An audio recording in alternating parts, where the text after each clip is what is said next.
1 cup கடலை மாவு, கொஞ்சோண்டு உப்பு, 1 டேபிள் ஸ்பூன் அரிசி மாவு, கொஞ்சோண்டு பெருங்காயத்தூள், கொஞ்சோண்டு மஞ்சத்தூள் நல்லா கிளறி விட்டுட்டு கட்டி இல்லாமல் கலந்துக்கணும். பேஸ்ட் பதத்துக்கு கலந்துக்கணும். பூந்தி கரண்டியில் இது மாதிரி நம்ம ஊற்றி விட்டுட்டு லைட்டாக அப்படியே தட்டி விட்டுட்டு இருக்கணும். ஒன்றா வந்து விழும். பொன்னிறமாக வர வரையும் விடாமல் ஜஸ்ட் அந்த பபிள்ஸ் அடங்குனதும் எடுத்துருங்க.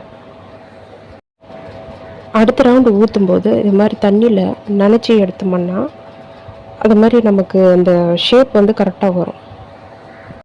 இது மாதிரி ஒரு ஜூஸ் வடிகட்டியில் கருவேப்பிலை, இடித்த தோல் பூண்டு, வேர்க்கடலை, முந்திரி பருப்பு இதெல்லாம் சேர்த்து நீங்கள் எண்ணெயில் வந்து ஃப்ரை பண்ணிவிட்டு கடைசியில் வந்து கார பூந்தியோட கலந்து விட்டுருக்கோங்க.